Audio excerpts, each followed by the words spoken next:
আসসালামু আলাইকুম ওরহমতুল্লাহি ওবরাকাতু। বিসমিল্লাহ আলহামদুলিল্লাহ ওসসালাতু ওয়াসসালামু আলা রাসূলিল্লাহ ওয়া বা'দ। আলহামদুলিল্লাহ, যাবতীয় সকল প্রশংসা কেবল আল্লাহ সুবহানাহু ওয়া তাআলার জন্য। অগণিত সালাত এবং সালাম বর্ষিত হোক আমাদের বিশ্বনবী প্রাণপ্রিয় রাসূলুল্লাহ সাল্লাল্লাহু আলাইহি ওয়াসাল্লামের উপর। এই মুহূর্তে দেশ এবং দেশের বাইরে থেকে যে বাজারে আমাদের সাথে যুক্ত হয়েছেন সুপ্রিয় দর্শক শ্রোতা, দিনী ভাই এবং বোন, সবাইকে আন্তরিক মোবারকবাদ এবং শুভেচ্ছা জানিয়ে শুরু করছি আপনাদের প্রিয় চ্যানেল নেক্সাস টেলিভিশনের পর্দায় প্রতিদিনের বিশেষ আয়োজন লাইভ প্রোগ্রাম ব্যাকবেঞ্চ বিস্কিটস নিবেদিত ইসলামী জীবন বিধান। প্রোগ্রামটি নিয়ে সাথে আছে আমি ফজলে রাব্বি। এবং আলহামদুলিল্লাহ দর্শক শ্রোতা, আপনারা সকলেই জানেন এই অনুষ্ঠানটির মাধ্যমে আমরা আপনাদের পাঠানো বিভিন্ন প্রশ্নের জবাব দিয়ে থাকি এবং সেই সাথে বিভিন্ন বিষয় নিয়ে আমরা কথা বলে থাকি। এবং কথা বলবার জন্য আমাদের সাথে প্রতিদিন একজন গেস্ট উপস্থিত থাকেন। চলুন শুরুতেই পরিচয় হয়ে নিই। আজকে আমাদের সাথে যিনি যুক্ত হয়েছেন, আলহামদুলিল্লাহ আজকে আমাদের সাথে যুক্ত আছেন বিশিষ্ট আলেমে দ্বীন, স্কলার, লেখক এবং গবেষক মাওলানা মুস্তাফা জামান। আসসালামু আলাইকুম ওয়া রাহমাতুল্লাহি ওয়া বারাকাতুহু। ওয়া আলাইকুম আসসালাম ওয়া রাহমাতুল্লাহ। কেমন আছেন? আলহামদুলিল্লাহ, আশা করি আপনি ভালো আছেন। আলহামদুলিল্লাহ আমরা ভালো আছি এবং আমাদের সকল দর্শক শ্রোতা আশা করছি ভালো আছেন। দর্শক শ্রোতা, আপনারা কিন্তু যে কোনো প্রশ্ন আমাদেরকে করতে পারেন সরাসরি ফোন কলের মাধ্যমে, অথবা আপনারা আমাদের ফেসবুক এবং ইউটিউবের লাইভে সরাসরি কমেন্টসে আপনারা প্রশ্ন করতে পারেন। আমরা আজকে যে বিষয়টি নিয়ে কথা বলতে চাই সেটি হলো ন্যায় এবং ইনসাফ। ন্যায়ের সাথেই বরকত রয়েছে। আল্লাহ সুবহানাহু ওয়া তাআলা এবং আমরা কোরআন এবং হাদিসে লক্ষ্য করি অসংখ্য জায়গায় ন্যায়সঙ্গত আচরণের কথা অথবা ন্যায়ের সাথে থাকার ব্যাপারে আল্লাহ সুবহানাহু ওয়া তাআলা আমাদেরকে নির্দেশ দিয়েছেন। যেখানেই ন্যায়সঙ্গত আচরণ সেখানেই আল্লাহর বরকত রয়েছে, সেখানেই রহমত এবং বরকতের বারিধারা বর্ষিত হয়। অন্যদিকে যেখানে ন্যায়সঙ্গত আচরণ নেই অথবা ন্যায়ের বিপরীতে জুলুম রয়েছে, সেখানে আল্লাহর ক্রোধ অথবা সেখানে আসলে আমরা ভালো কিছু আশা করতে পারি না। তো ইনশাআল্লাহ শেখ, আমরা যেমনটি বলছিলাম যে আজকে আমরা ইনশাআল্লাহ ন্যায়সঙ্গত আচরণ, এটি আমাদের কথাই হতে পারে, আমাদের কর্মের মাধ্যমে হতে পারে, এবং এটা কিন্তু সবার সাথে আমাদের আচরণটি করতে হবে। ব্যক্তির সাথে, আমাদের পারিপার্শ্বিকতা অথবা আমাদের সমাজ জীবন, পারিবারিক জীবন, রাষ্ট্রীয় জীবন, সবার সাথে। এ ব্যাপারে ইসলাম কি বলে? জাযাকাল্লাহু খাইরান। বিসমিল্লাহ ওয়াসসালাতু ওয়াসসালামু আলা রাসূলিল্লাহ ওয়া আলা আলিহি ওয়া সাহবিহি ওয়া মান ওয়ালা। খুবই গুরুত্বপূর্ণ একটা টপিক। আল্লাহ সুবহানাহু ওয়া তাআলা চান, তিনি যেহেতু আদল, ন্যায় পরায়ণতা, ইনসাফ তিনি পছন্দ করেন। কোথাও সৃষ্টির কোথাও তিনি বেইনসাফি করেননি। আদল, ন্যায় পরায়ণতা কায়েম করেছেন, প্রতিষ্ঠা করেছেন এবং সুস্পষ্টভাবে ঘোষণাও দিয়েছেন। হাদিসে কুদসির মধ্যে আসছে, তিনি বলছেন, ইন্নী হাররামতু যুলমা আলা নাফসি।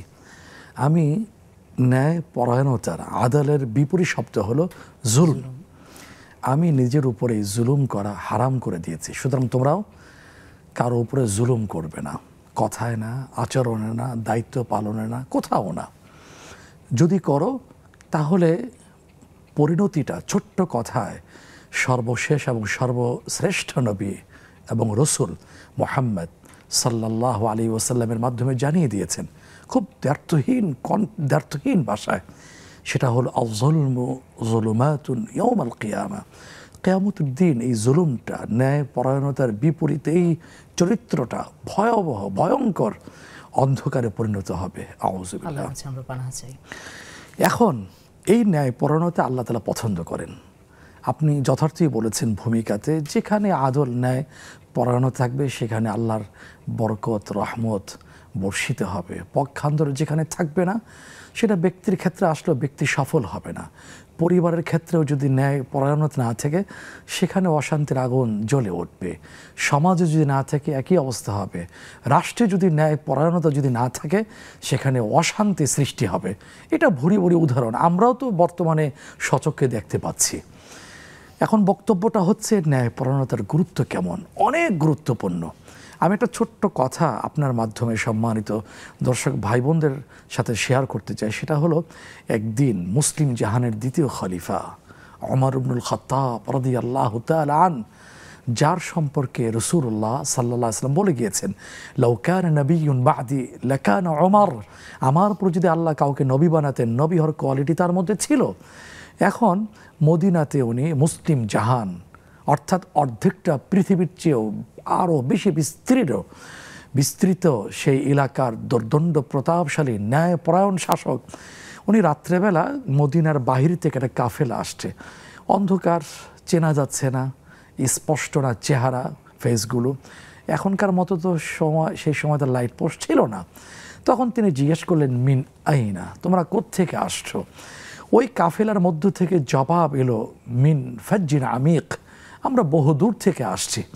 এটা কোরআনের শব্দ। সাধারণত এই শব্দ দিয়ে উত্তরটা হয় না, যদি আপনি মদিনায় থাকেন, ভালোভাবে অবগত আছেন। তখন আবার জিজ্ঞেস করলেন, ও ইলা আইনা, তোমরা কোথায় যাবে? উনি আবার সেই সব কোরআন থেকে শব্দ চুজ করে জবাব দিলেন, ইলাল বাইতুল আতিক, সে প্রাচীন ঘর, অর্থাৎ বাইতুল্লাহ চলে যাব। ওমর রাদিয়াল্লাহু তাআলা বুঝে ফেললেন, জবাবটা শুনে উনি বুঝলেন এটা যেন তো না মানুষের জবাব না, এটা আলেমের পক্ষ থেকে জবাব, যেহেতু কোরআনের শব্দ, অসাধারণ শব্দ, চমৎকার শব্দর মধ্য দিয়ে জবাবটা আসছে। তিনি বললেন, কাফেলার মধ্য থেকে যে আলেম আছে সামনে এগিয়ে আসো। তখন এগিয়ে আসলেন, তাও চেহারাটা স্পষ্ট না। যিনি জবাবটা দিলেন, সামনে এগিয়ে আসলেন, তিনি হলেন রাসূলুল্লাহ সাল্লাল্লাহু আলাইহি ওয়াসাল্লাম, হাতে গড়া সেই জ্ঞানী আলেম সাহাবী হযরতে আব্দুল্লাহ ইবনে মাসউদ রাদিয়াল্লাহু তাআলা আনহু। তাকে জিজ্ঞেস করলেন, মা আযমু আয়াতিন ফিল কোরআন, কোরআনের সবচেয়ে সমৃদ্ধ আয়াত কোনটা? জামে মানে, অর্থাৎ আয়াতটা সংক্ষিপ্ত কিন্তু ভাবটা অনেক বেশি। তখন তিনি ছোট্ট করে জবাব দিলেন, আযমু আয়াতিন ফিল কোরআনি ফি সূরাতিন নাহল, সূরা নাহলের সেই বিখ্যাত আয়াতটা হলো সবচেয়ে সমৃদ্ধ। কোন আয়াত? আজকের টপিকের সাথে সরাসরি সম্পৃক্ত। সেটা হলো সূরা নাহল 14তম পারা, হাফিজে কোরআন শরীফের 16তম পৃষ্ঠা আসছে, আর আয়াত নম্বর হচ্ছে 90। কোরআনের বক্তব্য সেটা, আল্লাহ তাআলা সরাসরি আদেশ করছেন, অর্ডার, সেটা হলো ইন্নাল্লাহা ইয়া'মুরুকুম বিল আদল, আমি আল্লাহ তোমাদেরকে আদেশ করছি তোমরা আদল, ন্যায়পরায়ণতা প্রতিষ্ঠা করবে, জুলুম কখনই করবে না। কারণ আদল, ন্যায়পরায়ণতার বিপরীত হলো জুলুম, অত্যাচার। আর জুলুম আরবি শব্দ, যার শাব্দিক অর্থ হলো ওয়াদউ শাইই ফি গায়রি মাহাল্লি, অপাত্রে কোনো কিছু রাখা। এই যে জুলুম কাকে বলে, ছোট্ট করে উদাহরণ দিই, যাকে যেটা দেওয়ার, যিনি যেটা পাওয়ার, যাকে যতটুকু মূল্যায়ন করার, সেটা যদি না করা হয় সেটা হলো জুলুম। যেমন মূর্তির সামনে মাথা নত করা, এটা তো অপাত্রে, এটা জুলুম। মাজারে গিয়ে চাওয়া, ধর্ণা দেওয়া, দোয়া করা, এটা তো ইবাদত, এটা তো দেওয়ার কথা, পাওয়ার কথা। ওই যে আল্লাহ তাআলা সূরা আনআম 8ম পারা 9ম পৃষ্ঠা বলে দিয়েছেন, হে রাসূল তুমি বলে দাও না, জানিয়ে দাও বিশ্ববাসীকে, কুল ইন্না সালাতি ওয়া নুসুকি ওয়া মাহইয়ায়া ওয়া মামাতি লিল্লাহি রাব্বিল আলামিন, তুমি সুস্পষ্ট ভাষায় ঘোষণা দিয়ে দাও, নিশ্চয়ই আমার সালাত, আমার নামাজ, অনুসুকি আমার হজ, কুরবানি, অমাহইয়া, জীবন মরণ বিশ্বজাহারের পালন করতে আল্লাহ সুবহানাহু ওয়া তাআলার জন্য নিবেদিত। সুতরাং ইবাদত, দোয়া যার পাওয়ার কথা, যার জন্য নিবেদন করার কথা, তাকে না দিয়ে ওই মাজারে, মূর্তির সামনে, মানুষের সামনে, গায়রুল্লাহর সামনে, এটা যেমন জুলুম হয়ে যায়। আর বিপরীতটা, যাকে যেটা দেওয়ার, যিনি যেটা পাওয়ার, যাকে যতটুকু মূল্যায়ন করে তাকে দেওয়া, এটা হলো আদল। আল্লাহ পাক সেটাই চান। আপনি দেখুন না, গোটা সৃষ্টির মধ্যে আল্লাহ তাআলা আদল, ইনসাফ তিনি প্রতিষ্ঠা করেছেন। গোটা দুনিয়াটাই হলো আদলের উপরে, ন্যায় পরায়ণতার উপরে। আমি কেউ কি, মুসলিম অমুসলিম, আস্তিক নাস্তিক, সায়েন্টিস্ট, কেউ বলতে পারবে যে ওই সৃষ্টির মাঝে এখানে ন্যায় পরায়ণতা নাই? আপনি দেখুন না, সব জায়গায় আল্লাহ তো চ্যালেঞ্জ ছুড়ে দিয়েছেন। 29তম পারা 1ম সূরা মুলকের, হাল তারা মিন ফুতুর, কোথাও কি বৈপরীত্য দেখতে পাচ্ছ? 19-20 দেখতে পাচ্ছ? নাই। তুমি যদি আবার চেষ্টা করো, তাহলে তোমার দৃষ্টিটা মানে অর্থাৎ ব্যর্থ হয়ে হতাশ হয়ে ফিরে আসবে, কোথাও তুমি বৈপরীত্য দেখতে পাবে না। আমাদের বডির মধ্যে দেখি না, আল্লাহ তো বললেন, অফি আনফুসিকুম আফালা তুবসিরুন, সূরা জারিয়াত 26তম পারা 20তম পৃষ্ঠা আসছে। অর্থাৎ যে অঙ্গটা যেখানে ফিট করার কথা সেখানে ফিট করে দিয়েছেন। নাকটা এখানে, যদি পিছনে হতো মহতরম কেমন হতো? এটাই আল্লাহ খুব চমৎকার করে প্রশ্ন আকারে ছড়ে দিয়েছেন। সূরা ইনফিতার 30তম পারা, ইয়া আইয়ুহাল ইনসান মা গাররাকা বিরাব্বিকাল কারীম আল্লাযী খালাকাকা ফাসাওয়াকা ফাআদালাক, অর্থাৎ সুন্দরভাবে সবগুলোই এখানে ফিট করে দিয়েছেন। হাত দুটো সমান দিয়েছেন, পা দুটো সমান দিয়েছেন, চোখ সমান। যদি পা একটা 19-20 হতো, হাঁটতে চলতে কেমন সমস্যা হতো? হাত যদি 19-20 হতো, সব জায়গায় সেই কথাই আল্লাহ বলছেন, আমি যখন ন্যায়পরায়ণতা প্রতিষ্ঠা করেছি, তুমি কেন করবে না? আমি তোমাকে আদেশ করছি, ইন্নাল্লাহা ইয়া'মুরু বিল আদল, ন্যায়পরায়ণতা প্রতিষ্ঠা করবে, পাশাপাশি ওয়াল ইহসান, এটা করার পর আরেকটু বেশি দিয়ে দেবে ওজনের ক্ষেত্রে, প্রদান করার ক্ষেত্রে, তাহলে এটা আরো বেশি আল্লাহ খুশি হবেন। এর ব্যাখ্যা আমরা শুনতে চাই। আমাদের সাথে একজন দর্শক শ্রোতা আছেন। আসসালামু আলাইকুম ওয়া রাহমাতুল্লাহ। ওয়ালাইকুম সালাম। জি প্রিয় ভাই, প্রশ্ন করুন। জি, আমি বলতে চাচ্ছি যে আমি মনে করেন গতকালকে যে কোনো দিন, গতকাল বা পরশু 5 রাকাত বা 4 রাকাত নামাজ আমার কায়দা হয়েছে। সে কায়দা নামাজটা আমি কি একবারে পড়তে পারবো? জি আর ধন্যবাদ। দ্বিতীয় আমার প্রশ্ন যে আমি একজন মিস্ত্রি, হ্যাঁ, আমি মাহাজনকে বলি 2টা লোক দেই যে আমি 1500 টাকা দেবো, 2টা লোকের মজুরি 1500 টাকা নেব, কিন্তু আমি মনে করেন ওদেরকে 1300 টাকা দেই মজুরি।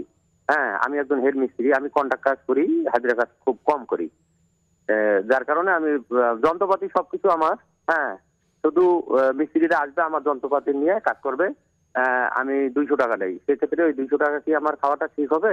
সেটাই আমার প্রশ্ন। জি ধন্যবাদ প্রিয় ভাই, আমাদের সাথে থাকুন ইনশাআল্লাহ। আমরা সম্মানিত শায়েখের কাছ থেকে উত্তর জেনে নেব ইনশাআল্লাহ।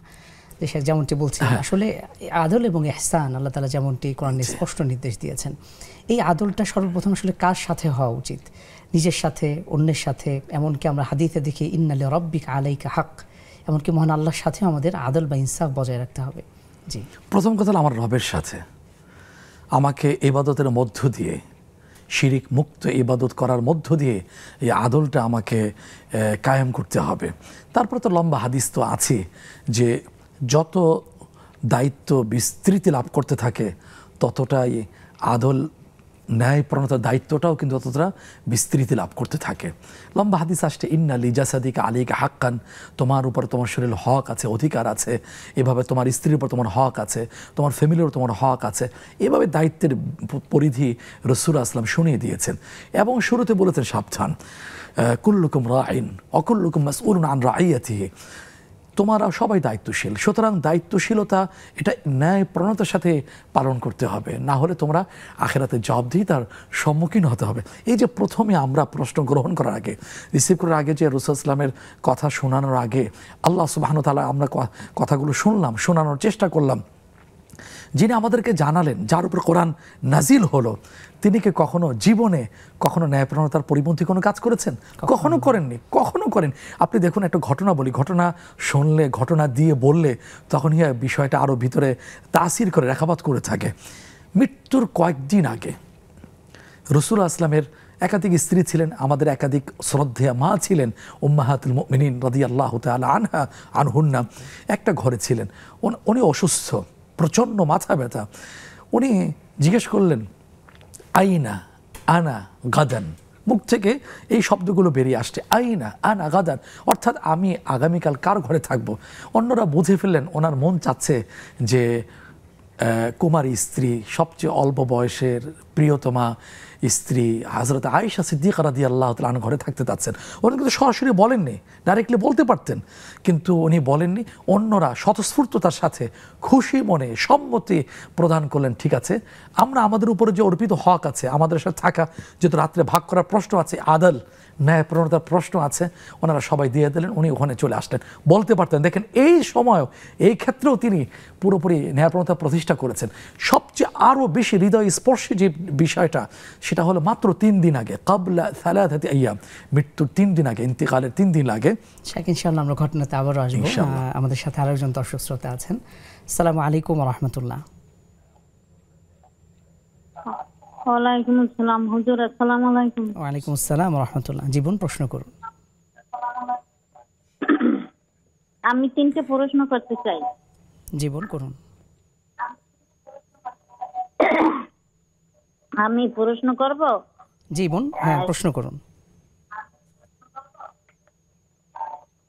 তাহাজ্জুদ নামাজ, নফল নামাজ আর হাজতের নামাজ, এই তিনটার নিয়াতে 2 রাকাত নামাজ পড়া যাবে? জি, তাহাজ্জুদ এবং সালাতুল হাজত। হ্যাঁ, ঠিক আছে, এরপরের প্রশ্ন। আর বাকারার শেষের 2 আয়াত,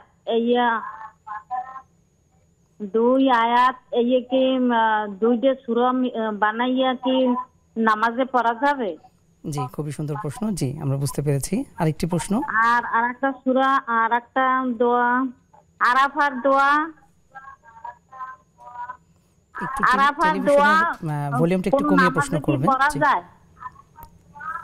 সর্বশেষ প্রশ্ন আরাফার জি, দোয়া বুঝতে পেরেছি। কোন নামাজে পড়া যায়? কোন জীবন, নামাজে কি অসংখ্য পড়া ধন্যবাদ যায়? আমাদের সাথে থাকার জন্য। আমরা বুঝতে পেরেছি।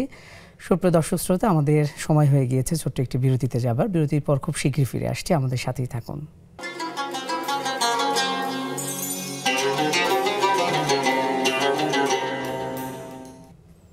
আসসালামু আলাইকুম ওয়া রাহমাতুল্লাহি ওয়া বারাকাতুহু। সুপ্রিয় দর্শক শ্রোতা, দিদি ভাই এবং বোন, আলহামদুলিল্লাহ বিরতির পর আরও একবার আন্তরিক মোবারকবাদ এবং শুভেচ্ছা জানিয়ে শুরু করছি ব্যাকমেন্স বিস্কিটস নিবেদিত আপনাদের প্রিয় চ্যানেল নেক্সাস টেলিভিশনের পর্দায় প্রতিদিনের বিশেষ আয়োজন ইসলামী জীবন বিধান। আলহামদুলিল্লাহ, আমরা আজকে আলোচনা করছিলাম ন্যায়ের সাথে বরকত। সম্মানিত শাইখ, যেমনটি আপনি বলছিলেন যে সবসময় আমাদেরকে ন্যায়সঙ্গত আচরণ, ন্যায়ের সাথে আমাদেরকে থাকতে হবে। এছাড়া যদি অন্য কোনো পথ আমরা বেছে নিই তাহলে অবশ্যই আল্লাহ সুবহানাহু ওয়া তাআলার ক্রোধের পাত্রে পরিণত হতে হবে। জি, সেই কথাই কোরআন শরীফে আসছে। তারপরে আমরা বিরতির আগে একটা ঘটনা বলার চেষ্টা করেছিলাম। সেটা হলো রাসূলুল্লাহ সাল্লাল্লাহু আলাইহি ওয়াসাল্লাম মৃত্যুর ঠিক 3 দিন আগে অসুস্থ, প্রচণ্ড মাথা ব্যথা, শরীরটা খুব দুর্বল হয়ে পড়েছে। দুইজন সাহাবীর কাঁধে ভর দিয়ে মসজিদে আসলেন, মেম্বারে বসলেন। তিনি এক পর্যায়ে বললেন, আইয়ুমা রাজুলিন দারাবতুহু ওয়া শাতামতুহু, আমি যদি এই দীর্ঘ জীবনে কাউকে যদি আমি আঘাত করে থাকি, কষ্ট দিয়ে থাকি, গালিগালাজ করে থাকি, তাহলে আমার কাছ থেকে প্রতিশোধ নাও। এই কথা শুনে সাহাবা কিরাম রাদিয়াল্লাহু তাআলা আনহুম আজমাইন তাদের মধ্যে কান্নার রোল পড়ে গেল। সবাই কান্নাকাটি করলেন, কারণ যাকে তারা জীবনের চেয়ে বেশি ভালোবাসতেন, মহাব্বত করতেন, তার মুখ থেকে এই কথা, অর্থাৎ কত তিনি সতর্ক ছিলেন জুলুম যাতে না হয়ে যায়। ঘরের ক্ষেত্রে একই কথা, আল্লাহুম্মা হাযা কসমি ফালা তুআখিযনি ফিমা কাসামতু। দাম্পত্য জীবনে আমাদের ক্ষেত্রে তো টুকটাক হয়ে যায়, কিন্তু তারপর হয়নি, এরপরেও তিনি সতর্ক থেকেছেন। আল্লাহর কাছে বলেছেন, আল্লাহ আমার সাধ্যের মধ্যে যতটুকু আছে আমি সেই ক্ষেত্রে পুরোপুরি ন্যায় প্রতিষ্ঠা করার চেষ্টা করেছি। মানবীয় গুণের কারণে যদি আমার কোনো ভুল ভ্রান্তি হয়ে যায়, তুমি আখিরাতের আদালতে আমাকে ধরো না। আর আল্লাহ তো সে স্পষ্ট বলেই দিয়েছেন সূরা নিসা ৫ম পারা হাফিজে কোরআন শরীফ ১৯তম পৃষ্ঠার শুরুতে, ইয়া আইয়ুহাল্লাযীনা আমানু কুনু কাওয়াবিনা বিল কিসতি শুহাদাআ লিল্লাহ ওয়ালাউ আলা আনফুসিকুম আওয়াল ওয়ালিদাইনি ওয়াল আকরাবিন। তোমরা ন্যায় প্রতিষ্ঠা করো, আল্লাহর জন্য সাক্ষী হয়ে থাকো। এখন বিবাদী যদি ধনী হোক, গরিব হোক, তারপরেও তারা সেই ক্ষেত্রে তোমরা কোনো সহানুভূতি দেখাবে না, অর্থাৎ এই ন্যায়প্রণতার বাহিরে গিয়ে কোনো বিষয় তোমরা উপস্থাপন করবে না, কারণ আল্লাহ তোমাদের চেয়ে আরও বেশি তাদের প্রতি শুভাকাঙ্ক্ষী। আল্লাহ যেখানে বলে দিলেন ন্যায়ের সাথে থাকতে, ন্যায় প্রতিষ্ঠা করার জন্য সরাসরি আদেশ করলেন, শুধু আমাদের জীবনে কোথাও সুযোগ নেই জুলুম করা, ন্যায়ের পথ ত্যাগ করে জুলুমের পথ গ্রহণ করা, তাহলে আল্লাহ আমাদেরকে ছাড় দিবেন না। নিঃসন্দেহে। আলহামদুলিল্লাহ, খুব চমৎকার আলোচনা করছিলেন। কিছু প্রশ্ন ছিল আমাদের, আমরা প্রশ্নে যাচ্ছি। আমাদের একজন ভাই প্রশ্ন করেছিলেন যে ভাইটির একদিনে 4 বা 5 রাকাত 5 ওয়াক্ত নামাজ একসাথে কাজা হয়ে গিয়েছে, এটা কিভাবে আদায় করতে পারে? একসাথে আদায় করতে যখন এখানে একটা মাসালা আছে হানাফি মাযহাব অনুযায়ী, সেটা হলো যদি সর্বোচ্চ 4 রাকাত একদিনে নামাজ যদি কাজা হয়ে যায়, তাহলে এই পিছনে বালেগ হওয়ার পরে যদি কোনো নামাজ যদি তার দায়িত্বে না থেকে থাকে, তাহলে এটা আগে পড়ে নেবেন। এটাকে ফিকহ শাস্ত্রের ভাষায় বলা হয় সাহিবুত তারতিব। ওইটা পড়ে তারপরে উপস্থিত নামাজটা তিনি আদায় করে নেবেন। আর যদি 5 ওয়াক্ত তার চেয়ে বেশি হয়ে থাকে, তাহলে উপস্থিত যেটা আছে সেটা উনি পড়ে সময় সুযোগ মতো যত দ্রুততার সাথে পারেন উনিগুলো আদায় করে নেবেন। কারণ নিঃশ্বাসে নাই বিশ্বাস, কারণ ফরজ ওয়াজিবের প্রতিটা হুকুম তো পাই টু পাই হিসাব আল্লাহ তাআলা নিয়ে নেবেন। আর হিসাব যার ক্ষেত্রে নেবেন, মান নুকিশাল হিসাব ইয়াহলিক, হাদিসে শক্ত ভাষায় বলা হয়েছে, যার কাছ থেকে হিসাব নেবেন তার ধ্বংস, হালাক হওয়া অনিবার্য হয়ে যাবে। আল্লাহ আমাদেরকে হেফাজত করুন। শেখ, আরেকটি প্রশ্ন আমরা নিব। আমাদের সাথে আরেকজন দর্শক শ্রোতা আছেন। আসসালামু আলাইকুম ওয়া রাহমাতুল্লাহ। দর্শক, কে বলছেন, কোথা থেকে বলছেন? ওয়ালাইকুম আসসালাম। আমি পাবনা শ্যামনগর থেকে স্মৃতি বলছি। আমার একটি প্রশ্ন, আমি যে ঘুমানোর পূর্বে যে সূরাগুলো পড়ে ঘুমাই, 2 সালে একটু ভালোভাবে শুনবেন। এই প্রশ্নটা আরো একদিন আমি করছিলাম, বুঝতে পারি নাই। 1 নম্বর, ঘুমানোর আগে মিসাক করে নেওয়া এবং ওযু করে নেওয়া, আয়াতুল কুরসি পাঠ করে একবার, বাকারার শেষ 2 আয়াত পাঠ করে একবার, সূরা ইখলাস, ফালাক ও নাস 3 বার করে পাঠ করা, সুবহানাল্লাহ 33 বার, আলহামদুলিল্লাহ 33 বার, আল্লাহু আকবার 34 বার, সূরা কাফিরুন একবার, সূরা মুলক একবার, আল্লাহুম্মা বিসমিকা একবার, এগুলো সুন্নাহ অনুযায়ী কিনা এবং এগুলো পড়ার পূর্বে সূরা ফাতিহা আগে পড়তে পারবো কিনা, আরো কোনো দোয়া আছে কিনা একটু বুঝে বলবেন। ধন্যবাদ বোন, আমরা বুঝতে পেরেছি প্রশ্ন। ইনশাআল্লাহ আমরা শাইখের কাছ থেকে উত্তর নেব। শাইখ আলহামদুলিল্লাহ এক বোন প্রশ্ন করেছেন। আরও কিছু পূর্বের প্রশ্ন ছিল আমাদের একজন ভাই যিনি প্রশ্ন করেছিলেন যে তিনি মজুরি ধরেন তার ১৫০০ টাকা বা ১৫০০ টাকা, তো কোনো কারণে তিনি ১৩০০ টাকা দিতে পারবেন কিনা, আসলে প্রশ্নটি খুব বেশি স্পষ্ট নয়।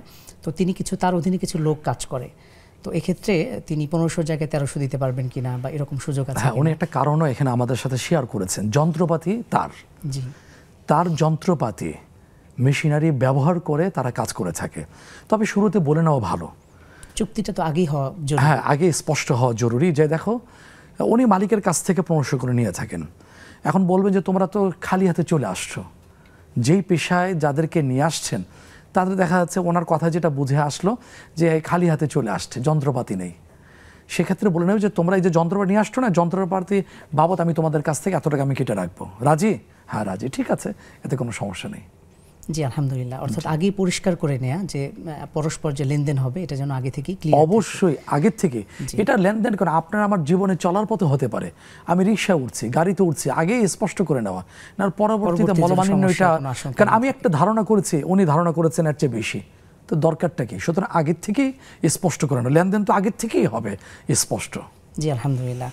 একজন বোন প্রশ্ন করেছিলেন যে সলাতুল তাহাজ্জুদ এবং সলাতুল হাজত আমরা জানি যেটি রাত্রির শেষ তৃতীয়াংশে পড়া হয়, সলাতুল তাহাজ্জুদ বা নফল সলাত, আর একটি হলো সলাতুল হাজত, যখন কোনো মানুষ প্রয়োজন পড়ে বা আল্লাহ তাআলার কাছে যে কোনো 2 রাকাত সালাত আদায় করে, এই সালাতগুলো 2 রাকাত করে পড়া যাবে কিনা? হ্যাঁ পড়া যাবে, 2 রাকাত করে অবশ্যই পড়া যাবে না, এটা উত্তম। হাদিসে আসছে সালাতুল লাইলি মাসনা মাসনা, রাতে 2 রাকাত পড়তে পারবে কিনা শাইখ? শুধু 2 রাকাত? জি, মানে দুটা মিলে কি 2 রাকাত নাকি? না, যদি কেউ চায় যে সলাতুল তাহাজ্জুদ শুধু 2 রাকাত পড়তে চায়, হ্যাঁ পড়তে পারে। নফল তো শুরু থেকে 2 রাকাত দিয়ে শুরু হয়ে থাকে, পড়তে পারলে যদি সামানিয়া রাকাত যদি 8 রাকাত পড়তে পারে ভালো, রাসূল সাল্লাল্লাহু আলাইহি ওয়াসাল্লামের আমলের মধ্যে আছে সালাতুত তাহাজ্জুদ কিয়ামুল লাইল।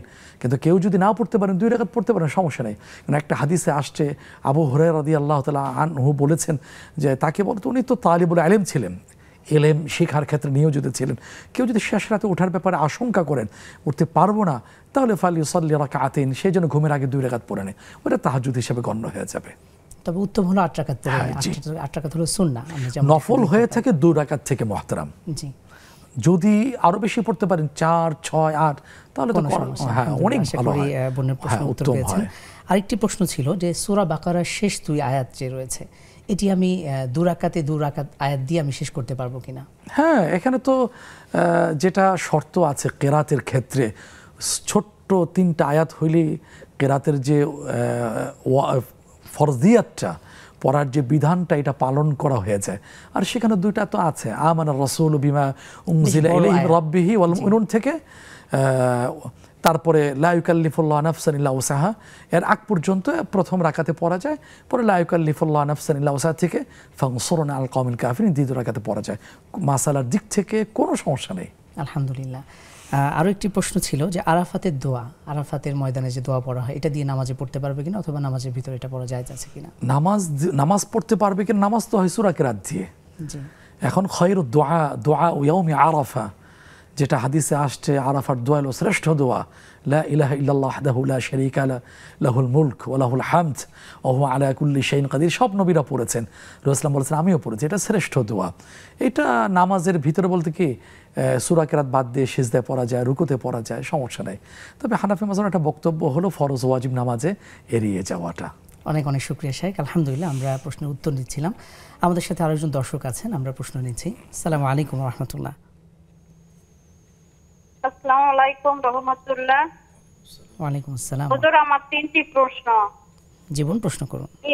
1 নম্বর প্রশ্ন, ঈমানের হাকিকত, নামাজ রোজার হাকিকত আর রাহে আমল বলতে কি বোঝায়? 2 নম্বর প্রশ্ন, পরিষ্কার পরিচ্ছন্ন হয়ে নামাজ পড়তে বসেছি, নামাজ শেষ করে দেখছি যে কাপড় অপরিষ্কার হয়ে গেছে, তাহলে কি পুনরায় নামাজ পড়তে হবে? 3 নম্বর, আমাদের ইসলাম ধর্মে ইব্রাহিম নবীকে মুসলমান জাতির পিতা বলা হয় কেন, বুঝিয়ে দিবেন। আসসালামু আলাইকুম রাহমাতুল্লাহ। অনেক শুকরিয়া বোন, আমাদের সাথে থাকুন, ইনশাআল্লাহ আমরা উত্তর নেব। তো আলহামদুলিল্লাহ শাইখ, আমাদের আরেকজন বোন প্রশ্ন করেছিলেন পাবনা থেকে ঘুমানোর পূর্বে বেশ কিছু দোয়ার কথা তিনি উল্লেখ করেছেন। আসলে ঘুমানোর পূর্বে কি কি দোয়া আমরা পড়তে পারি এবং তিনি যে কথাগুলো মেনশন করেছেন যে দোয়াগুলো, এটা আসলে কোরআন সুন্নাহ সম্মত কিনা? আমি মনোযোগ দিয়ে শুনেছি এবং ভিতরে ভিতরে মনে মনে তার জন্য দোয়া করেছে। খুবই চমৎকার আমল করেন। আমি বলবো আমলটা পারতপক্ষে উনি যেন ছেড়ে না দেন। ঘুমের আগে বলেছেন, যেমন যদি এগুলো আলোচনা করা এক একটি আলাদাভাবে, সেটা হলো সূরা মুলক সন্ধ্যায় পড়া, ঘুমের আগে পড়া। এটা তো সহিহ হাদিস দ্বারা সুপ্রমাণিত। কেউ যদি সন্ধ্যাবেলা ঘুমের আগে সূরা মুলক নিয়মিত পড়ে যায় তাহলে মানিয়া জাহান্নামের শাস্তি ভোগ করার ক্ষেত্রে বাধা হয়ে দাঁড়াবে এবং কিয়ামতের দিন তার সপক্ষে গৃহীত সুপারিশকারী হবে। সুবহানাল্লাহ, একটা আমলের কথা বলেছেন। তারপরে ঘুমের আগে তো এগুলো তো আছে যে শেষের 3টা সূরা 3বার করে পড়া, ইখলাস, ফালাক, নাস। তারপরে সূরা কাফিরুনের কথা বলা হয়েছে, এটা পরে ঘুমালে তাওহীদের উপরে উনি ঘুমালেন।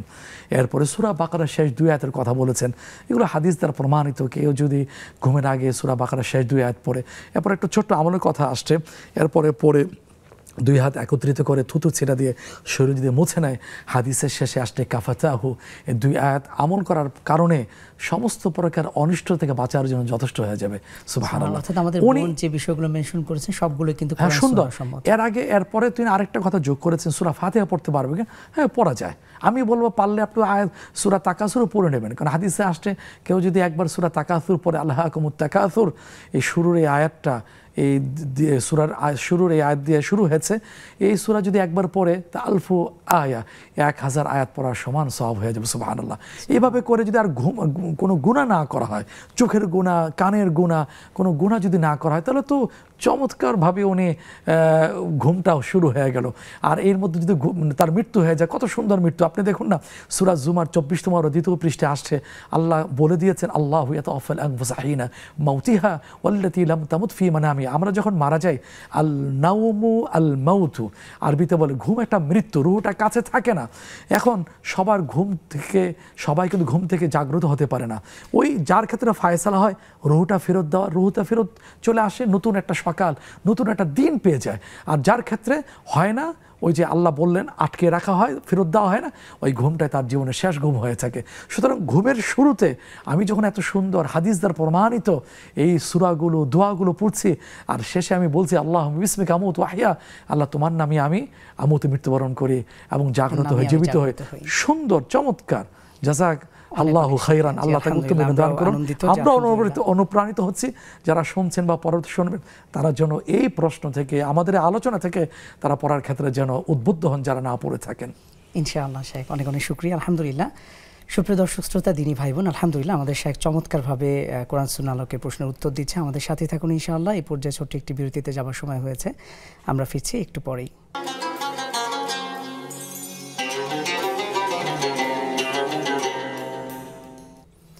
আসসালামু আলাইকুম ওয়া রাহমাতুল্লাহি ওয়া বারাকাতুহু। সুপ্রিয় দর্শক শ্রোতা, দিনী ভাই এবং বোন, দেশে এবং দেশের বাইরে থেকে যে বাজারে আমাদের সাথে আছেন, বিজ্ঞাপন বিরতির পর আরও একবার আন্তরিক মোবারকবাদ এবং শুভেচ্ছা জানিয়ে শুরু করছি ব্যাকবেঞ্চ বিস্কিটস নিবেদিত নেক্সাস টেলিভিশনের প্রতিদিনের বিশেষ আয়োজন ইসলামী জীবন বিধান। আলহামদুলিল্লাহ, প্রোগ্রামটি নিয়ে সাথে আছে আমি ফজলে রাবি, ও আমার সাথে আজকে আছেন মাওলানা মোস্তফা জামান। শেখ, আমাদের কিছু প্রশ্ন ছিল বিজ্ঞাপন বিরতির পূর্বে। একজন বোন প্রশ্ন করেছিলেন যে ঈমান, সালাত, সিয়াম বা ইসলামের যে বিধানগুলো রয়েছে, এগুলো আসলে হাকিকত কি বা মূল বাস্তবতা কি? ঈমান তো হচ্ছে আল্লাহ সুবহানাহু ওয়া তাআলার পক্ষ থেকে বান্দার প্রতি প্রথম আদেশ, এরপরে হলো আমল। ঈমান আরবি শব্দ, যার শাব্দিক অর্থ হলো বিশ্বাস স্থাপন করা।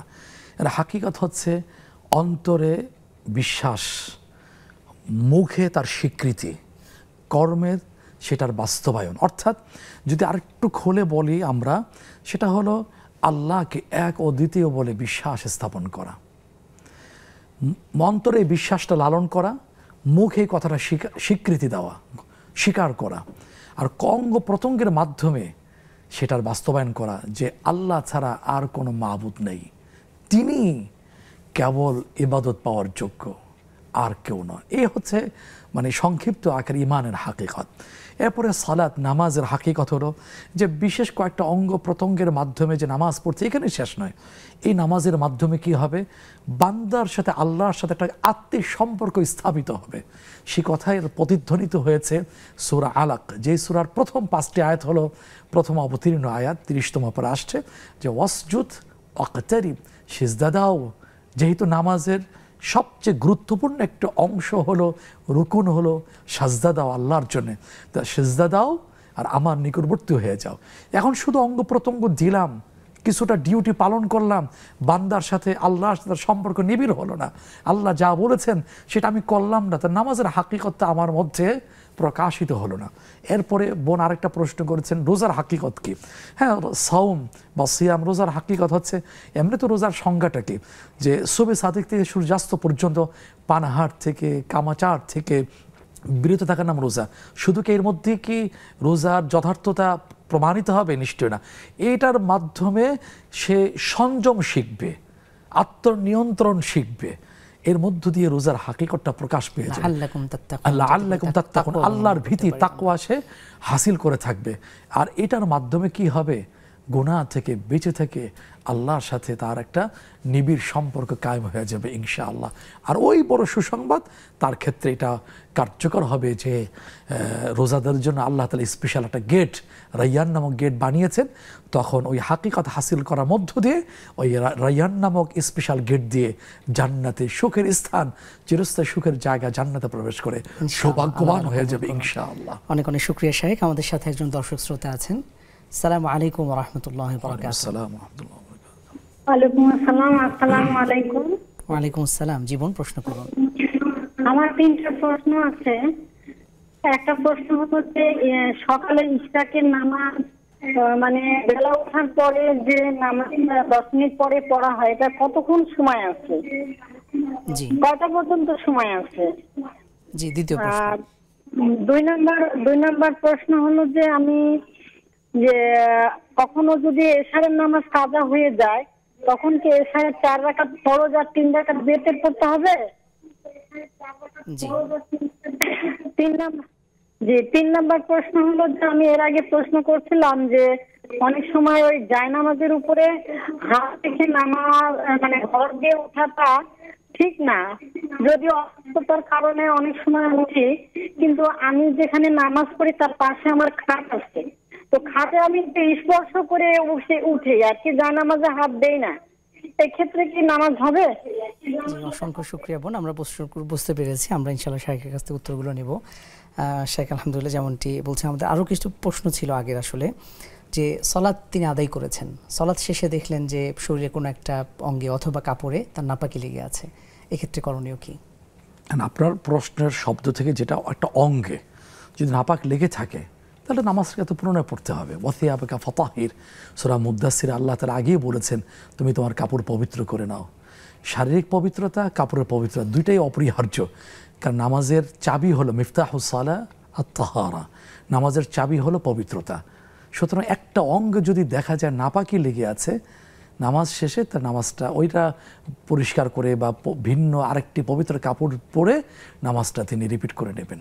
জি স্যার, এক্ষেত্রে যদি স্বাভাবিক ধুলাবালি হয়ে থাকে অথবা ধুলাবালি তো মহতারাম নাপাক না। জি, ধুলাবালি যদি নাপাক হয়, দিন মজুর যারা আছেন তারা কি করবেন? এখানে তো পবিত্রতার প্রশ্ন।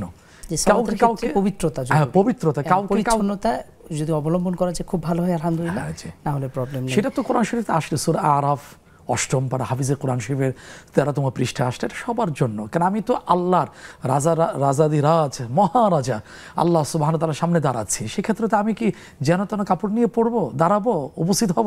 দুনিয়ার যে কোনো একটা ফাংশনে তো আমি তো ভালো কাপড় পরে যাই, সেখানে তো আমি খারাপ বা বাসার কাপড় আমি ড্রেস পরে যাই না, সেখানে আল্লাহ সুবহানাহু ওয়া তাআলার সামনে দাঁড়াচ্ছি, সেক্ষেত্রে করণীয় ওটা কি? ইমানের দাবি তো হচ্ছে এটাই, যেটা আল্লাহ বললেন ইয়া বানি আদম খুযু যিনাতাকুম ইনদা কুল্লি মসজিদ, নামাজের সময় ভালো কাপড় পরে দাঁড়াবে, এটা আল্লাহ একটা সুন্নাত আছে। জি আলহামদুলিল্লাহ, আমরা বুঝতে পেরেছি। আরেকটি প্রশ্ন ছিল যে আমরা জানি কোরআন কারীম আল্লাহ তাআলা বলেছেন মিল্লাতে আবিকুম ইব্রাহিম, যে মুসলিম জাতির পিতা ইব্রাহিম আলাইহিস সালামকে মেনশন করা হয়েছে, এটার কারণ কি? এটা কারণ হচ্ছে কি, মুসলিম জাতি এখানে একটা বড় বিষয় হলো তাকে কেন্দ্র করে 3টা ধর্মের পারস্পরিক একটা দ্বন্দ্ব আছে। কারণ তার থেকে 3টা ধর্ম, 3টাই কি মানে আসমানি কিতাবধারী। আগে সেটা হলো আহলি কিতাব ইহুদি, মুসা আলাইহিস সালামের অনুসারী, কারণ তারটা তো আসছে সেই ইসহাক সালামের বংশধর থেকে, তারপরে ওখান থেকেও আসছে সেই ওনার বংশ না, অর্থাৎ তার তো 2টা সন্তান, ইসমাঈল ইসলাম, তারপর হলো ইসহাক আলাইহিস সালাতু ওয়াস সালাম। এখন পরবর্তীতে ওই তার ইসহাক সালামের যে সন্তান হলো ইয়াকুব আলাইহিস সালাতু ওয়াস সালাম, আর হিব্রু ভাষা তার একটা কুনিয়াত উপাধি ছিল ইসরাইল। ইসরাইল দুইটা শব্দ, ইসরা মানে হচ্ছে বান্দা, ইল হচ্ছে আল্লাহ, যেটা আরবিতে যদি তর্জমা করা হয় তাহলে হয় আব্দুল্লাহ, আল্লাহর বান্দা। ওনার থেকে 4000 উপর নবী আল্লাহ পাঠিয়েছেন। এই মূসা আসলাম বনি ইসরাইলের, দাউদ আসলাম বনি ইসরাইলের, তারপরে আমাদের নবীর আগে প্রেরিত সেই ঈসা আসলাম আল্লাহর সেই বনি ইসরাইলের এই বংশের মধ্য থেকে আসছেন। এখন সবাই আমরা তো মুসা আসলাম তো আসছেন ইসমাঈল ইসলাম থেকে, রব্বানা বা'আথ ফীহিম রাসূলাম মিনহুম ইয়াতলু আলাইহিম আয়াতিকা, এই যে দোয়া করেছিলেন, দোয়া আল্লাহ কবুল করেছেন, যেটা সূরা বাকারা প্রথম পারা 19তম পৃষ্ঠা আসছে। এই তিনটা মিল্লাত, তিনটা কওম তারা দাবি করেন, আর উৎসটা ইব্রাহিম ইসলাম থেকে। এই জন্য এই মুসলিম মিল্লাতের ওখানে ইব্রাহিম আলাইহিস সালামের যে ত্যাগ বা কোরবানি এবং তিনি যে পরীক্ষার সম্মুখীন হয়েছেন, প্রত্যেকটা পরীক্ষায় তিনি উত্তীর্ণ হয়েছিলেন। সেই কথা তো কোরআন শরীফে আসলো, সূরা বাকারা প্রথম পারা 18তম পৃষ্ঠা, ওয়াইদ ইবতালা ইব্রাহিম রাব্বুহু বিকালিমাতিন ফাআতাম্মাহুন্না। বড় বড় পরীক্ষা, তাওহীদের পরীক্ষা ছিল, সন্তানের পরীক্ষা তো আমরা সবাই কম বেশি জানি। প্রত্যেকটা পরীক্ষায় তিনি ফাআতাম্মাহুন্না, একবার 10-এর মধ্যে 10, 100-এর মধ্যে 100 পেয়েছেন, 99 পেয়েছেন এমন না। আর সেই দিক থেকে তো তাকে আল্লাহ তো ঘোষণা দিয়েছেন, ইন্নী জাআইলুকা লিন্নাসি ইমামা, মানব জাতির আমি ইমাম, নেতা বানিয়ে দিয়েছি। আর উনি তো নাম দিয়েছেন হুয়া সাম্মাকুম মুসলিমিন, তোমাদের নাম করেছেন মুসলমান। সুতরাং আমার প্রথম পরিচয় হলো মুসলমান। বাঙালি না, বাংলাদেশি না, ভৌগোলিক কোনো সীমার সাথে, অঞ্চলের সাথে সম্পৃক্ত করে সম্বোধন করে আমার প্রথম পরিচয় না। ওয়া আনা আউয়ালুল মুসলিমিন, যেটা বলেছিলেন নূহ আলাইহিস সালাতু ওয়াস সালাম, এবং আল্লাহ তাআলা তাকে বলেছিলেন আসলিম, সূরা বাকারা প্রথম পারা 19তম পৃষ্ঠা, তুমি মুসলিম হও, সারেন্ডার করো, আত্মসমর্পণ করো। তিনি একবারে স্বজ্ঞানে, সুস্থ মস্তিষ্কে, স্বতঃস্ফূর্তের সাথে বলেছিলেন আসলামতু রাব্বিল আলামিন, আমি বিশ্বজাহানের পালনকর্তার সামনে আমি নিজেকে সঁপে দিয়েছি, সারেন্ডার করেছি, মুসলিম হয়েছি। সুতরাং উনি নাম দিয়েছেন আমাদেরকে মুসলিম। আর ওনার থেকে এই বিষয়গুলো শুরু হয়েছে, কঠিন পরীক্ষাগুলোতে উনি পাশ করেছেন আল্লাহর দয়ায়, আল্লাহর রহমতে। সেই হিসাবে ওনাকে বলা হয় মুসলিম মিল্লাতের পিতা। আর কোরআনে আসছে, কোথায় আসছে? সূরা হজ 17তম পারা শেষ পৃষ্ঠার সূরা হজের শেষ আয়াতে আসছে এই কথাটা। বক্তব্যের পেছনে একাধিক কারণ রয়েছে, আলহামদুলিল্লাহ। আমরা প্রসিদ্ধ কারণটা এখানে দর্শক ভাই বোনদের সাথে শেয়ার করলাম। জি, অনেক শুকরিয়া। আলহামদুলিল্লাহ। প্রিয় দর্শক শ্রোতা, দিনী ভাই বোন, খুবই প্রাণবন্ত আলোচনা চলছে এবং আমরা আপনাদের পাঠানোর প্রশ্নের জবাবও নিয়ে থাকছি। এই পর্যায়ে ছোট্ট একটি বিরতিতে যাওয়ার সময় হয়েছে, খুব ফিরছি খুব শীঘ্রই, আমাদের সাথেই থাকুন ইনশাআল্লাহ।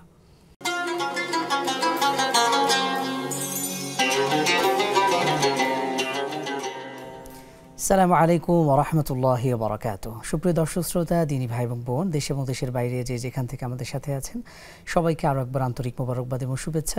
বিরতির পর আপনাদের প্রিয় চ্যানেল নেক্সাস টেলিভিশনের প্রতিদিনের বিশেষ আয়োজন ব্যাকমেন্স বিস্কিটস নিবেদিত ইসলামী জীবন বিধান প্রোগ্রামটি নিয়ে সাথে আছে আমি ফজলে রাব্বি এবং আমার সাথে আজকে যুক্ত আছেন মাওলানা মুস্তাফা জামান। তো শাইখ, আলহামদুলিল্লাহ, আমরা আলোচনা করছিলাম, বেশ কিছু প্রশ্ন নিচ্ছি আমরা। এই পর্যায়ে আরেকটি প্রশ্ন আছে, তাওহীদ আহমেদ নামে এক ভাই প্রশ্ন করেছেন আমাদের ফেসবুকে। তিনি একজন পেশায় গ্রাফিক্স ডিজাইনার এবং বর্তমানে ডিজাইনের ক্ষেত্রে অনেক সময় এআই এর সহযোগিতা নিতে হয়, আর্টিফিশিয়াল ইন্টেলিজেন্স, এবং এটা দিয়ে এখন বর্তমানে ছবি তৈরি করা অথবা বিভিন্ন জীবজন্তুর, এটা আসলে কতটুকু জায়েজ? যেটা সাধারণ অবস্থায় না জায়েজ সেটা এআই এর মাধ্যমে না জায়েজ। সেটা ছবি এআই এর মাধ্যমে পানিতে হোক বা অন্য কোনো উপায় হোক, এগুলো নিষেধ। এটা বর্তমানে ইসলামী স্কলারগণ সেই ফতোয়াই তারা দিচ্ছেন। একান্ত প্রয়োজন আসলে এগুলো থেকে বেঁচে থাকার চেষ্টা করেন।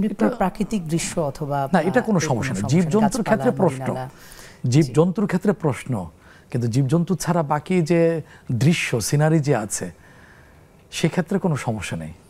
এজন্য দুটো একসাথে এটা নিয়ে গবেষকরা কাজ করছেন। যদি আগামীতে কোনো সুস্পষ্ট ফতোয়া আসে সেক্ষেত্রে আমরা হয়তো অনুমোদন থাকতে পারি ইনশাআল্লাহ। শেখ, আমাদের এক বোন প্রশ্ন করেছিলেন যে সকালে ইশরাকের সালাত যখন আদায় করেন, এর সময় শুরু অথবা তিনি কিভাবে কোন সময় আদায় করতে পারবেন এবং সর্বশেষ সময়টুকু কতখানি? আসলে সূর্য উদিত হওয়ার পর থেকে, সূর্য উঠে শীত গ্রীষ্মের যে সময়টা দেওয়া আছে এর 14 মিনিট পর থেকে ইনশাআল্লাহ উনি ইশরাকের নামাজ আদায় করে ফেলতে পারবেন ইনশাআল্লাহ। এখন কতক্ষণ পর্যন্ত পড়তে পারবেন, এখানে একাধিক কথা আছে। যে ইশরাক শব্দের শাব্দিক অর্থ হলো সূর্যের কিরণটা, আলোটা অতটা বেশি থাকে না, প্রখরতার থাকে না, এই প্রখরতা আসা আগ পর্যন্ত, অর্থাৎ 9টা 9:30 আগ পর্যন্ত ইশরাক তিনি পড়তে পারবেন। তারপরেও সেটা কি, সেটা হলো সালাতুদ দুহা, এভাবে ভাগ করা হয়েছে। আবার কেউ কেউ বলেছেন না, পুরাটাই হলো ইশরাকের মধ্যে। আর যারা বলেছেন না ওই ইশরাকের সূর্যের আলোটা প্রখরতা আসার আগ পর্যন্ত ইশরাকের সময়টা, এরপরে সালাতুদ দুহা চলে আসে, এরপরে চলতে থাকে সূর্য দ্বিপ্রহরে আগ পর্যন্ত, মাথায় সূর্য ওঠার আগ পর্যন্ত এই টাইমটা বলবৎ থাকে। জি আলহামদুলিল্লাহ। আরেকটি প্রশ্ন ছিল, সেটি হলো যে ইশার সালাত যদি কাজা হয়ে যায় সেক্ষেত্রে তিনি কিভাবে আদায় করবেন? ইশার সালাতের সাথে আর কোনো নামাজ পড়তে হবে নাকি কিভাবে আদায় করলে ভালো হয়? প্রথম কথা হচ্ছে ফরজ নামাজ তো এটা কাজা করতে হয়, সরাসরি হাদিসে আসে নাই।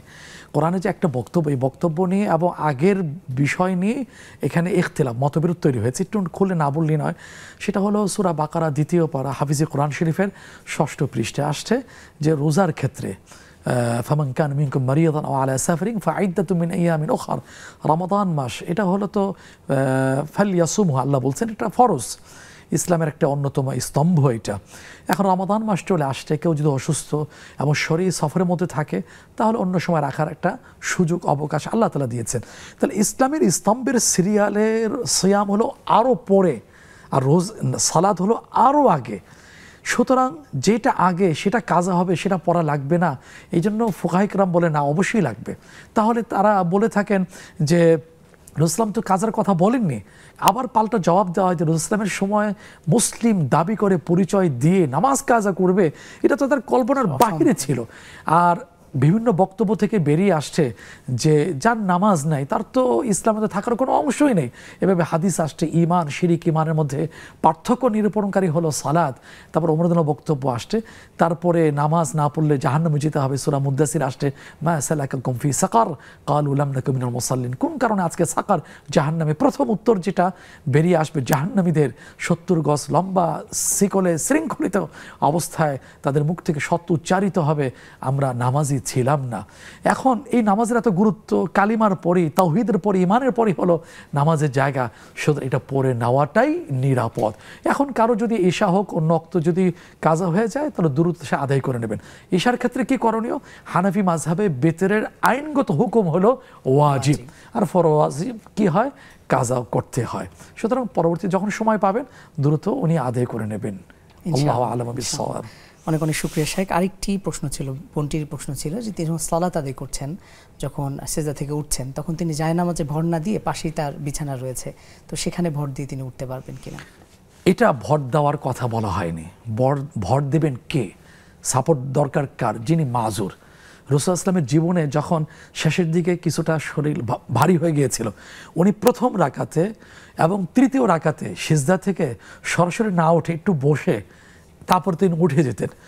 পারলে উনি যদি মাজুর না হয়ে থাকেন, ওজুর যদি সমস্যা না থেকে থাকে তাহলে সরাসরি উঠে যাবেন।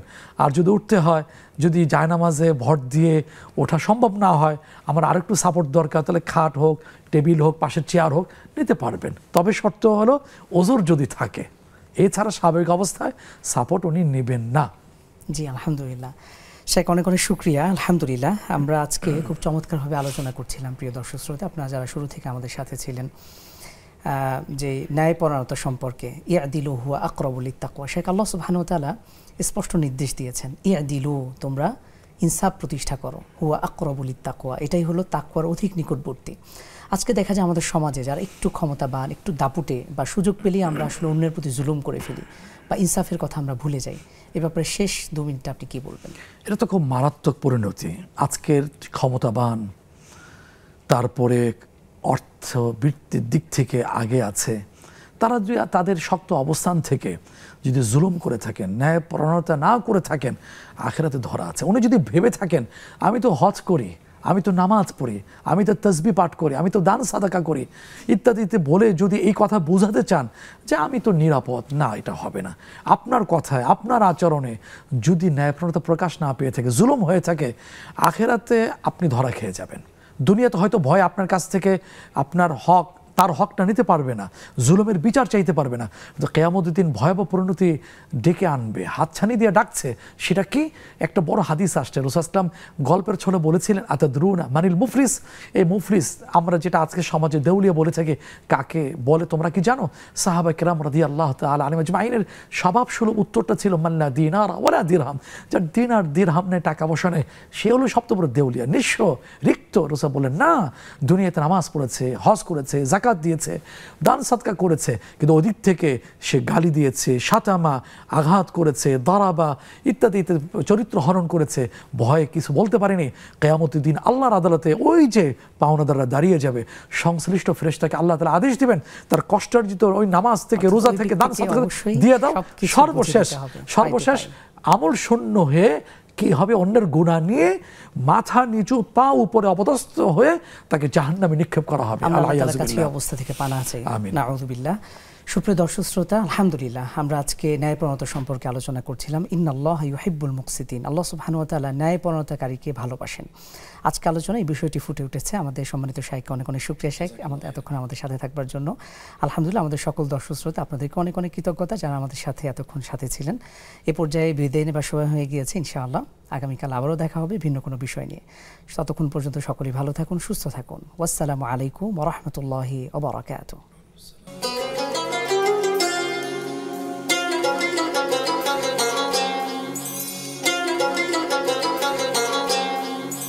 Thank you.